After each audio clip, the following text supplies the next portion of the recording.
Hello बेटा। आज की इस वीडियो में मैं आपको बताने वाला हूँ राजकीय आश्रम पत्ती विद्यालय में प्रवेश परीक्षा के लिए अभी 28 मार्च को क्लास 9th का पेपर हुआ था। ठीक है बेटा, उसमें जो मैथ्स का पोर्शन है उसके 5 क्वेश्चन मैं आपको सॉल्व कराने वाला हूँ। तो स्टार्ट करते हैं आज का वीडियो। तो बेटा पहले क्वेश्चन में हमसे क्या कह रहा है, हमसे कह रहा है ए बी व सी के मासिक वेतन का जो अनुपात है वो 2:3:5 है। कह रहा है यदि सी का मासिक वेतन ए के मासिक वेतन से 1200 अधिक है तो बी का मासिक वेतन होगा। तो बेटा बी का मासिक वेतन क्या होगा, तो सिंपल समझिए आंसर। तो हमें क्या दे रखा है, ए बी और सी का जो अनुपात दे रखा है वो 2:3:5 में दे रखा है। ठीक है, तो हम कह सकते हैं ए का जो मासिक वेतन है वो 2x है, बी का कितना कह सकते हैं हम 3x है, और सी का कितना कह सकते हैं 5x है। अनुपात में है तो हमने इसके साथ x चिपका लिया। ठीक है, अच्छा आगे समझो। अब हमसे क्वेश्चन में कह रहा है यदि सी का मासिक वेतन ए के मासिक वेतन से 1200 अधिक है। कहने का मतलब जो सी का मासिक वेतन है, सी का कितना है 5x, वो ए कितना है, ए का 2x से 1200 अधिक है। मतलब इसमें 1200 जोड़ लो तब इसके बराबर है। ठीक है, अच्छा अब ये एक हमारी समीकरण बन गई। अब हम इसे x का वैल्यू निकाल लेते हैं, सॉल्व कर लेते हैं। तो देखो कितना आएगा, ये 5x इस 2x को इधर ले आओ, माइनस का 2x हो जाएगा, इधर कितना बचा 1200। 5x में से 2x गया, कितना बचा 3x बराबर 1200। x बराबर कितना बचा 1200/3, 3 चौक 12 मतलब 400। ठीक है, ऐसे ही अब हम देखें तो x का जो मासिक वेतन आएगा निकल के, सॉरी ए का मासिक वेतन निकल के आएगा, कितना आएगा 2 गुणा x का वैल्यू कितना है 400, मतलब 800 रुपये आ रहा है। बी का कितना आएगा 3 गुणा 400, मतलब 4×3 1200, और सी का 5 गुणा कितना आएगा 400, मतलब 5 चौक 20, 2000 रुपये आएगा। ठीक है, अच्छा बट हमसे कह क्या रहा है ये चीज़ समझो। हमसे क्वेश्चन में पूछ रहा है बी का वार्षिक वेतन निकालिए। ये तो मासिक वेतन आया है ना, अगर बी की बात करें तो ये है हमारा बी का काम, मतलब बी का वेतन। ठीक है, ये 1 महीना का है बी का। ठीक है, और हमसे क्वेश्चन में क्या कह रहा है, हमसे कह रहा है वार्षिक वेतन निकालिए। तो वार्षिक के लिए क्या करना पड़ेगा हमें, वार्षिक के लिए 12 से इसमें गुणा करना पड़ेगा, क्योंकि एक साल में 12 महीने, ये तो 1 महीने का है ना। तो ये जो 1200 है इसमें 12 से गुणा कर दीजिए। तो जो 12 की 1200 से, मतलब 1200 की 12 से गुणा करेंगे तो ये आएगा 142 और डबल ज़ीरो लगा दो।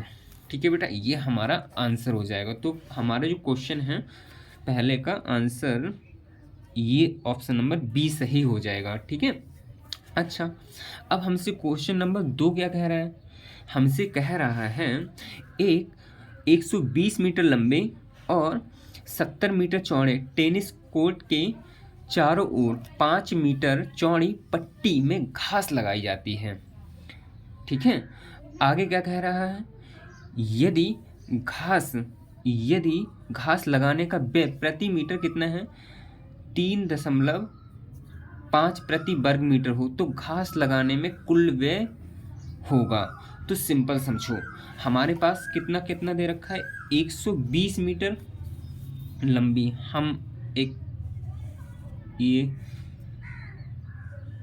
आयत बना लेते हैं। ठीक है, तो देखो इसकी जो लंबाई है वो कितनी है 120 मीटर, और इसकी जो चौड़ाई है वो कितनी है 70 मीटर। ठीक है बेटा, आगे समझते हैं। आगे हमसे क्या कह रहा है, इसके चारों ओर 5 मीटर चौड़ी, मतलब इधर भी 5 मीटर, मतलब ये भी 5 मीटर ले लो इधर, और इधर भी कितनी होगी 5 मीटर, और इधर भी कितनी होगी 5 मीटर, और इधर भी कितनी होगी 5 मीटर, जो पट्टी लगा रहे हैं। ठीक है, अब समझो तो इसकी टोटल चौड़ाई कितनी हो गई सॉरी टोटल कितनी हो गई, देखो इतनी 70 थी, 5 इधर बढ़ाओ 75, और 5 इधर बढ़ाओ कितनी हो गई 80। कहने का मतलब अब जो टोटल चौड़ाई हो गई वो कितनी हो गई बेटा इसकी 80 हो गई। ठीक है। अच्छा, अब लंबाई की बात कर लो तो देखो इतनी तो 120 थी, अब 5 इधर बढ़ गई और 5 इधर बढ़ गई तो कितनी हो गई, 120 में 5 जोड़ो 125 और 5 ही जोड़ो कितनी हो गई 130, तो टोटल कितनी हो गई ये 130 मीटर हो गई। कोई दिक्कत वाली बातें नहीं होना चाहिए, ठीक है बेटा। अच्छा, तो अब हमारा ये आयत ये वाला बन गया, ठीक है। हमसे कह रहा है क्वेश्चन में, समझो, हमसे कह रहा है यदि घास लगाने का व्यय 3.5 रुपया प्रति वर्ग मीटर हो तो घास लगाने में कुल व्यय कितना होगा। तो सिंपल समझो, हमने घास तो केवल इस मैदान में लगाई है ना, इसमें यही तो लगाई है, ठीक है, हमने इसमें थोड़ा ना लगाई है इसमें। तो हम क्या करते हैं, हम ये पूरे बड़े वाले में से, पूरे बड़े वाले आयत में से इस छोटे वाले आयत का क्षेत्रफल घटा दे रहे हैं। क्यों? क्योंकि हमने इस चीज़ में थोड़ी ना लगाई, इस क्षेत्रफल में थोड़ी ना लगाई घास, हमने तो केवल ये लगाई है ना। तो देखो बेटा, हम क्या करते हैं, बड़े वाले क्षेत्रफल का हम इसे मान लेते हैं ABCD और नीचे वाले को मान लेते हैं EFGH, ठीक है। तो घास लगाया गया मैदान का क्षेत्रफल, घास लगाए गए मैदान का क्षेत्रफल कितना आएगा बेटा, इस बड़े वाले में से आयत ABCD का क्षेत्रफल माइनस क्षेत्रफल है बेटा यहाँ, ठीक है, माइनस छोटे आयत EFGH का क्षेत्रफल, ठीक है। अब समझो, बड़े वाले का कितना आएगा 130 गुणा 80 माइनस का छोटे वाले का कितना आएगा 70 गुणा 120, ठीक है बेटा। इसकी गुणा करोगे तो कितना आएगा 13 8 104 और 2 जीरो लगा दो, और इसका कितना माइनस 12 7 84 डबल जीरो लगा दो, आंसर, ठीक है। ये हमारा 10,400, ये है 8,400, तो 10,400 में से 8,400 का कितना बचा 2,000 बचा, ठीक है। अब 2,000 वर्ग मीटर, ठीक है। अब हमसे कह रहा है प्रति वर्ग मीटर कितना खर्च आता है 3.5 रुपया का, ठीक है, प्रति वर्ग मीटर, और हमारे लिए निकालना कितने का है 2,000 का। तो 2,000 में कितने से गुणा कर दो 3.5 रुपया से, तो जो आपका आंसर आएगा कितना आएगा 35 दूनी 70 और 1 2 3, ये 3 जीरो और लगा दो, ठीक है, 1 नंबर और पॉइंट लगा दो, तो हमारा जो आंसर आएगा वो कितना आएगा 7,000 रुपये आएगा, ठीक है बेटा। तो ऑप्शन नंबर हमारा ए सही हो जाएगा, ठीक है। अच्छा, अब क्वेश्चन नंबर हमसे तीसरा वाला क्या कह रहा है, तो देखिए बेटा, तीसरा वाला क्वेश्चन हमसे क्या कह रहा है, हमसे कह रहे हैं कि A/B बराबर 5/6 है और B/C बराबर 9/10 है, तो A/B/C का मान क्या होगा, ठीक है। तो बेटा इस क्वेश्चन को सबसे कैसे हम सॉल्व करते हैं, तो सिंपल देख लीजिए, A/B बराबर कितना है 5/6 और B/C बराबर कितना है, B/C बराबर कितना है 9/10। देखो बेटा, हम ऐसा करते हैं, हमें निकालना क्या है A/B/C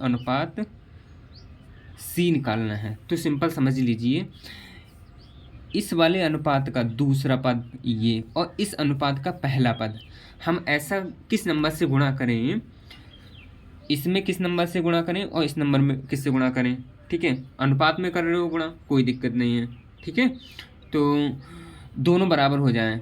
तो देखो, अगर हम इसमें 3 से गुणा करें तो 6 3 18 हो जाएगा, और अगर इसमें हम 2 से गुणा करें तो 9 दूनी 18 हो जाएगा। कहने का मतलब ये वाला जो टर्म है ना, ये वाला पद है, इसमें ये पद और इसमें ये पद दोनों सेम वैल्यू के करने होते हैं, मतलब सेम मान के करने होते हैं। तो देखो कैसे करते हैं हम, तो इसका कितना आएगा 5 3 15 अनुपात 6 3 18, और इसका कितना आएगा 9 दूनी 18 अनुपात 10 दूनी 20, ठीक है। अब देखो इन्हें कैसे लिख देते हैं हम मिला के। तो सबसे पहले लिखिए ए का मान, ए का कितना है 15, फिर यहाँ बी का कितना है, यहाँ बी का कितना है 18, तो अब बी का लिखिए क्योंकि हमें बी निकालना है ना, ठीक है, सॉरी 18 अनुपात, देखो यहाँ भी बी का देखोगे तो बी का यहाँ पहले ही तो है, यहाँ भी 18 है, एक ही बात लिखोगे। अब सी का लिख दो, सी का कितना है 20, तो हमारा आंसर कितना हो गया 15:18:20। बेटा हमारा जो ऑप्शन है वो पहला ही सही हो जाएगा, ठीक है। आगे हमसे कह रहा है संजय ने 18,000 रुपये लगाकर एक व्यापार प्रारंभ किया। 4 माह बाद दीपक ने 24,000 रुपये लगाकर भागीदार बना, ठीक है, भागीदार बना। यदि वर्ष के अंत में 17,850 रुपये का लाभ हुआ तो दीपक का हिस्सा कितना होगा, ठीक है। तो स्टार्ट करते हैं आज का वीडियो। देखो बेटा, संजय और दीपक का जो अनुपात है वो निकाल लेते हैं। तो देखो संजय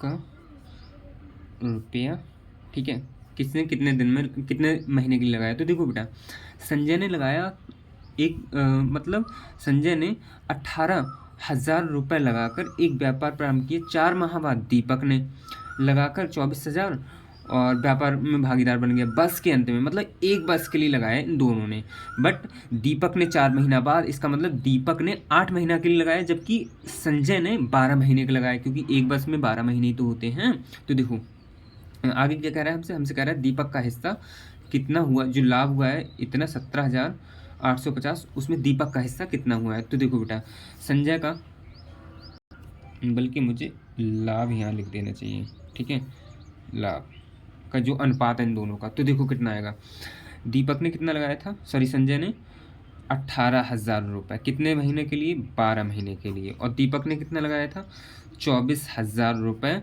कितने महीने के लिए 8 महीने के लिए, क्योंकि इसने 4 महीना बाद लगाया था ना। तो आगे देखो बेटा 12 एकम 12, 12 दूनी 24, ठीक है। अब 2 एकम 2, 9 दूनी 18, ठीक है, 3 जीरो से 3 जीरो खत्म करो, ये कितना आएगा 9:8। मतलब संजय और दीपक का जो लाभ है अनुपात में वो 9:8 है, ठीक है। तो और टोटल जो लाभ हुआ है वो दोनों को कितना हुआ है 17,850, ठीक है। तो हम देखते हैं, यानी कि संजय का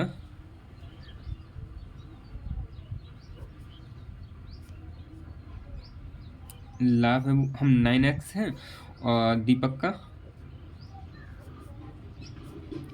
8x है, ठीक है। दोनों को इस अनुपात में बांट देना है, कितना 9x + 8x बराबर कितना आएगा, 9x + 8x बराबर 17,850 रुपये, ठीक है। और इन्हें जोड़ लो, कितना आएगा 9 8 17, x बराबर 17,850 और x बराबर 17,850 बटे 17, 17 एकम 17, ठीक है। अब कोई कार्य नहीं गया, जीरो लगा लो, 17 पंजे 85 जीरो, यानी कि 1,050 x का मान आ गया। यानी कि संजय को जो पैसे मिलेंगे वो 9 गुणा कितने मिलेंगे 1,050, ठीक है। और दीपक को कितने मिलेंगे 8 गुणा 1,050, ठीक है। अब हमसे कह रहा है दीपक का हिस्सा कितना होगा, ठीक है। तो दीपक का कितना होगा, इसकी गुणा कर लीजिए, दीपक का पूछ रहा है ना, तो कितना आएगा 0 लगा दीजिए ऐसे ही, 8 पंजे 40 हासिल 4 और 0 की 8 में गुणा करो 0 आएगा, 4 कैरी वाले जोड़ लो और 8 एकम 8, यानी कि 8400 आएगा। हमारा पहला आंसर बेटा राइट हो जाएगा, ठीक है। अच्छा 5वां वाला क्वेश्चन क्या कह रहा है उसके लिए भी देख लेते हैं। तो देखो हमसे 5वां वाला क्वेश्चन क्या कह रहा है, हमसे कह रहा है एक वर्ग के विकर्ण की लंबाई, पहले तो एक वर्ग बना लो, ये हो गया हमारा वर्ग के विकर्ण, इसका विकर्ण बना लो, ठीक है, की लंबाई a + b है, यानी a + b है, ठीक है। अच्छा, हम जानते क्या हैं, हम जानते ये हैं कि वर्ग की सभी भुजाओं की जो लंबाई होती है, लंबाई कह लो या फिर चौड़ाई कुछ भी कह लो, सभी सेम ही होती है। अगर ये एक्स है तो ये भी एक्स होगी, ये भी एक्स होगी, ये भी एक्स होगी। ठीक है। अच्छा, अब हमसे कह रहा है कि वर्ग का क्षेत्रफल होगा। वर्ग का क्षेत्रफल क्या होगा? तो वर्ग का क्षेत्रफल क्या होता है? भुजा का स्क्वायर। ठीक है, भुजा का स्क्वायर होता है। तो समझो, यानी कि तुम्हें एक्स स्क्वायर का मान निकालना है। ठीक है। तो देखो, सबसे पहले हम क्या करते हैं, ये हमारा एंगल कितने का बन रहा है? 90 का बन रहा है। तो हम एक पाइथागोरस प्रमेय लगाते हैं। ठीक है, तो लगाओ। देखो, पाइथागोरस प्रमेय क्या होती है? कर्ण का स्क्वायर बराबर लंबाई का स्क्वायर प्लस लंब का मतलब लंब का स्क्वायर प्लस आधार का स्क्वायर, इस टाइप से होता है। ठीक है, आधार का स्क्वायर। तो बेटा फिलहाल यहाँ लंबाई भी सेम है और अगर जिसे आधार मानो वो भी सेम है। ठीक है, तो कितना आएगा? हाँ, कर्ण क्या है हमारा? a प्लस बी का होल स्क्वायर आ गया। ठीक है, कर्ण हमारा a प्लस बी है, स्क्वायर है तो स्क्वायर लगा दिया। लंब कितना है? एक्स का स्क्वायर। आधार भी कितना है? एक्स का स्क्वायर। ये कितना हो जाएगा? एक एक्स स्क्वायर, एक एक्स स्क्वायर कितना होगा? 2x square. तो वैल्यू किसका निकालना है? एक्स स्क्वायर का। तो बेटा ये 2 है वो उसके बटे में भेज दो। तो कितना हो जाएगा? a प्लस बी का होल स्क्वायर अपॉन 2। ठीक है, बराबर एक्स स्क्वायर। यानी एक्स स्क्वायर का जो मान है वो कितना आएगा? a प्लस बी का whole square upon 2। a plus B का होल स्क्वायर अपॉन 2 यानी कि a प्लस बी का whole square upon 2। Option number B सही हो जाएगा। बेटा अगर ये वीडियो आपको पसंद आई हो तो लाइक तो बनता है, और अगर आपने चैनल सब्सक्राइब नहीं किया है तो सब्सक्राइब कर लेना, जिससे कि अगले आने वाले जो भी इसके क्वेश्चन रह गए हैं वो आप स्किप ना कर सकें। ठीक है बेटा, और अगर आपको लगता है आपके दोस्तों तक इसे शेयर किया जाए तो कर सकते हो। Thank you.